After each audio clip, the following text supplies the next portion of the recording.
नमस्कार दोस्तों, स्वागत है आप सभी का अपने YouTube channel the secret civil servant में। और ये क्वेश्चन आपका paper number 6 UP special unit 2 जनसंख्या और ऊर्जा उसी से संबंधित है। अब ये छतरी वाला क्वेश्चन है। जब मैं कहता हूँ ना कि छतरी वाला क्वेश्चन जो सबको अपने अंदर ढक ले, है ना। जैसे हम कहें कि आप किसी डिस्ट्रिक्ट का सर्वे कर रहे हो, फिर मैंने कह दूँ कि भारत का सर्वे कर रहे हो, तो भैया भारत के अंदर ही आते हैं ज़िले। अरे जैसे कहें भारत राज्य, डिस्ट्रिक्ट से मिलकर के राज्य बना, राज्य से मिलकर के आपका एक भारत, अखंड भारत की स्थापना हुई।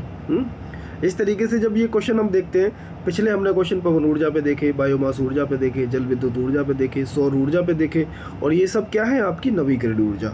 अब सीधा क्वेश्चन ये पूछ लिया, छतरी वाला क्वेश्चन तो यही होता है ना, सबको एक साथ समाहित कर लिया जाए। तो उत्तर प्रदेश में नवीकरणीय ऊर्जा उत्पादन की संभावनाओं का उल्लेख करना है आपको, तथा देश के कुल विद्युत ऊर्जा उत्पादन में उत्तर प्रदेश का योगदान क्या है उसका वर्णन करना है ना। देश में मतलब पूरी इंडिया में कुल जितनी विद्युत ऊर्जा का उत्पादन हो रहा है उसमें उत्तर प्रदेश में कितना योगदान है। यूपी का योगदान पूछा है, और रिन्यूएबल एनर्जी उत्पादन की संभावनाएं पूछी है उत्तर प्रदेश के अंदर। ठीक है, क्वेश्चन समझ में आ गया होगा। तो नहीं आया तो फिर यह दुनिया एक रंगमंच है, और सभी पुरुष और स्त्रियां महज किरदार हैं, उनका आना और जाना है, और एक व्यक्ति अपने जीवन में कई किरदार निभाता है। अच्छा, इसका इस सवाल से और इस क्वेश्चन से क्या लेना देना? कोई लेना देना नहीं है। रंगमंच है ना, तो हम तो नाटक खेल रहे हैं। चलो ठीक है, कभी ज़िंदगी के साथ, कभी असलियत में, कभी ऐसे ही। ठीक है, चलिए, सवाल आपके समझ में आ चुका होगा। इंट्रोडक्शन में हम देखेंगे कि किस तरीके से इंट्रोडक्शन लिखा जाए। तो उत्तर प्रदेश का भारत की कुल विद्युत उत्पादन में महत्वपूर्ण योगदान है। ऐसे काम नहीं चलेगा कि महत्वपूर्ण योगदान है, डाटा बताओ कितना योगदान है। राज्य के पास 2023 तक लगभग 32,000 मेगावाट स्थापित क्षमता है। ठीक है, ग्लोबल वार्मिंग एवं जलवायु परिवर्तन के कारण वर्तमान में नवीकरणीय ऊर्जा संसाधनों पर बल दिया जा रहा है। तो जो क्वेश्चन की डिमांड थी उसी के अकॉर्डिंग हमने कोशिश करी कि हमने इंट्रोडक्शन उसका लिख दिया जाए। जो संभावना है, तो संभावना तो बहुत है, लेकिन जो स्थापित क्षमता है यूपी में 32,000 मेगावाट है। ये लगभग आप ये कह सकते हो कि 4.5% से ज़्यादा हिस्सेदारी यूपी करता है देश के कुल विद्युत उत्पादन में। ठीक है, आगे चलते हैं। जब हमने कहा है कि नवीकरणीय ऊर्जा, तो नवीकरणीय ऊर्जा प्रीवियस डाटा आप इस मैप में भर सकते हो। आपने जल विद्युत पे भी बात करी थी, आपने बायोमास पे भी करी है, आपने सौर ऊर्जा पे भी करी है, तो वहाँ मैप आपने बनाया था। तो जिस क्वेश्चन में मैप बनाया उस क्वेश्चन से ही हमने कुछ चीज़ें उठा ली। तो यूपी में नवीकरणीय ऊर्जा उत्पादन क्षेत्र, जैसे माता टीला जल विद्युत परियोजना ललितपुर में है। प्रदेश का तैरता सोलर संयंत्र औरैया में 10 मेगावाट का है। खारा जल विद्युत परियोजना सहारनपुर। ऊपरी जल विद्युत परियोजना आपकी कहाँ थी? सेहावा, पिपली। पीछे देख लेना, पीछे वाले क्वेश्चनों में ये आपको मिल जाएगा। सौर ऊर्जा पार्क आपका मिर्ज़ापुर में है, फ्रांस के सहयोग से बनाया गया था, है ना। सौर ऊर्जा पार्क और भी 2 जगह हैं, एटा में है और प्रयागराज में है। यहाँ प्रयागराज है, यहाँ एटा है, तो ये भी आप डाल सकते हो एक साथ कि यहाँ सौर ऊर्जा पार्क फ्रांस के सहयोग से। ठीक है ना। तो मैप हमने दिखा दिया। अब मैप के बाद देख लेते हैं कि क्वेश्चन की डिमांड के अनुसार ही चल रहे हैं हम। क्वेश्चन की डिमांड थी कि आप यूपी में नवीकरणीय ऊर्जा की संभावना बताएं। रिन्यूएबल एनर्जी की बात जब करी, और अलग अलग क्वेश्चन हम कर चुके हैं। पवन ऊर्जा पे क्वेश्चन देख लिया, सौर ऊर्जा पे देख लिया, जल विद्युत ऊर्जा देख ली, बायोमास ऊर्जा देख ली। तो ये सब नवीकरणीय ऊर्जा के स्रोत हैं आपके। तो पूरा मैं डिटेल में नहीं कर सकता था, इसलिए मैंने ये शॉर्ट तरीके से दिखा दिया कि ये 4 आपकी है। राज्य में औसत सौर विकिरण 5 से 6 किलोवाट पर मीटर स्क्वायर पर डे, ये क्षमता है यूपी में है औसत। पवन ऊर्जा में आप देख लोगे तो यूपी में पवन ऊर्जा की क्षमता लगभग 1400 मेगावाट है। ये डाटा मैंने जो डाला है वो प्रीवियस क्वेश्चन में मैं करा रखा हूँ, क्योंकि इन क्वेश्चनों को मैंने डिटेल कराया है। अब इनके कुछ पॉइंट आप लेकर के इसमें डाल दो, आपका आंसर कंप्लीट है, क्योंकि ये अब आपका जो है छतरी वाला क्वेश्चन है ना। तो फिर भी आगे बताया, सौर ऊर्जा, पवन ऊर्जा, जल ऊर्जा, बायोमास ऊर्जा। सौर ऊर्जा, खाली पड़ी भूमि, सड़कें, रेलवे लाइनों के किनारे तथा भवनों के ऊपर सोलर पैनल लगाना। अब सौर ऊर्जा पे ज़्यादातर काम चल रहा है, बाकी और चीज़ों को छोड़ दिया जाए तो, क्योंकि इसमें हमारी जो सौर ऊर्जा नीति यूपी की है, यूपी की सौर ऊर्जा नीति 2022, इसका टारगेट है 22 गीगावाट, मतलब 22,000 मेगावाट 2026 तक। वो अलग बात है कि अब तक मुश्किल से 5 से 6 गीगावाट मतलब 5000 से 6000 ही मेगावाट बिजली आपने जो है उत्पन्न करने की क्षमता बनाई है ना, स्थापित कर पाए हो आप सौर ऊर्जा के रूप में। पवन ऊर्जा में आप देख सकते हो कि राज्य में लगभग 100 मेगावाट की पवन ऊर्जा परियोजना स्थापित की गई है। बुंदेलखंड संभाग में पवन चक्कियों द्वारा पवन ऊर्जा का उत्पादन। जल ऊर्जा में आप देखिए, नदियों तथा नहरों पर छोटे छोटे बांध बनाकर जल विद्युत का उत्पादन करना। अब आप कहोगे ये कम लिखा है, तो जल ऊर्जा पे सीधा सीधा एक एक्सप्लेनेशन पूरा है क्वेश्चन, तो वो वहाँ जाके देख लीजिए, कुछ पॉइंट आप वहाँ से उठा लेना।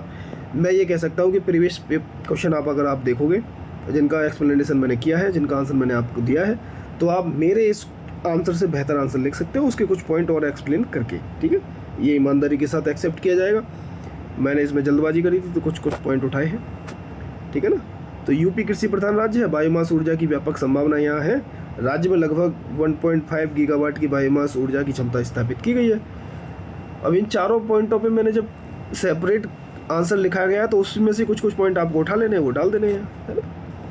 ये थोड़ा अलग है कि यूपी का कुल विद्युत ऊर्जा में यूपी का कुल विद्युत ऊर्जा में भारत में योगदान, इसको ऐसे लिखना चाहिए था, भारत में कुल विद्युत ऊर्जा में यूपी का योगदान, है ना। पर ठीक है, यूपी का कुल विद्युत ऊर्जा में भारत में योगदान, तो वही ये आपका रिन्यूएबल एनर्जी नहीं है।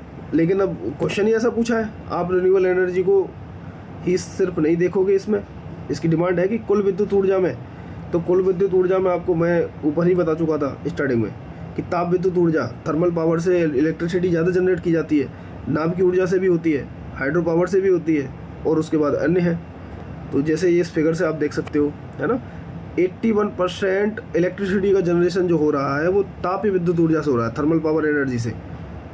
जिस नवीकरणीय ऊर्जा की चर्चा आपने पहले पार्ट में करी तो वो 14% है ना, जिसमें आपकी पवन सौर ऊर्जा है, जल विद्युत ऊर्जा 2% आपकी नाभ की ऊर्जा, 1% आपके अन्य में आ जा रहा है। तो ये जो फिगर में आप देख पा रहे हो, ये फिगर का इस्तेमाल भी आप प्रीवियस के क्वेश्चनों में कर चुके हो। सौर ऊर्जा वाले में शायद आपने किया था या विद्युत ऊर्जा वाले में किया होगा, पर ये कर चुके हैं हम, है ना।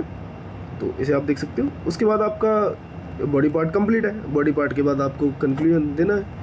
तो इस प्रकार उत्तर प्रदेश में नवीकरणीय ऊर्जा के क्षेत्र में व्यापक संभावना है, हाँ जी, जो राज्य की ऊर्जा आवश्यकताओं को पूरा करने के साथ साथ पर्यावरण संरक्षण में भी योगदान दे सकती है। अच्छा ठीक है, तो यहाँ तक आपको लग रहा है कि इतना बहुत था निष्कर्ष देने के लिए, बट आगे बढ़ते हैं। भारत की कुल विद्युत उत्पादन तथा मांग में यूपी महत्वपूर्ण योगदान है, यूपी का महत्वपूर्ण योगदान है, और नवीकरणीय ऊर्जा स्रोतों के उपयोग से राज्य की ऊर्जा क्षमता में और वृद्धि की जा सकती है ना। तो ये निष्कर्ष काफ़ी बड़ा है, इसको और छोटा कर लिया जाए और बेहतर बना लिया जाए किसी रिपोर्ट को लेकर के, किसी एसडीजी को लेकर के, तो ज़्यादा बेहतर होगा, ठीक है ना।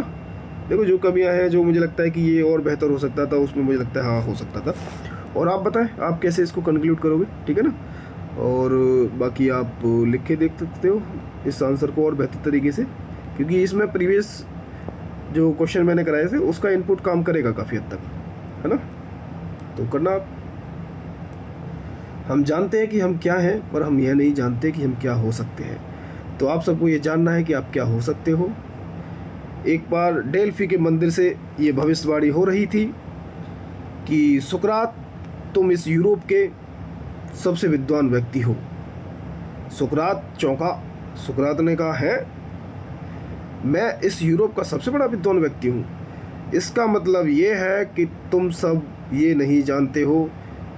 हाँ, उसका मतलब ये, उन्होंने कहा था कि इसका मतलब ये है कि मैं कुछ नहीं जानता, सिर्फ ये मैं ही जानता हूँ कि मैं कुछ नहीं जानता। तो इंसान की नॉलेज की कोई सीमा नहीं, ठीक है ना।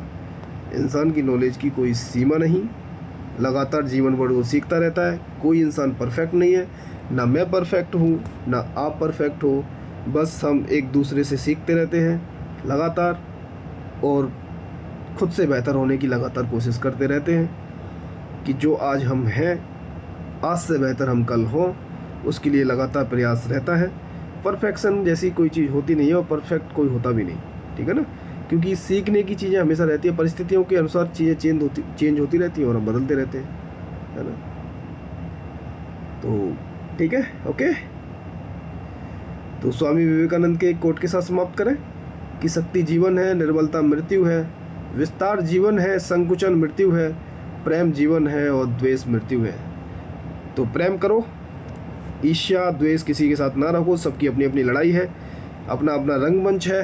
पहले मैंने बता ही चुका हूँ विलियम शेक्सपियर का डायलॉग मार करके कि ये दुनिया एक रंगमंच है, इसलिए मोहब्बत के साथ रहो, जियो और जीने दो। ठीक है, thank you so much, bye bye.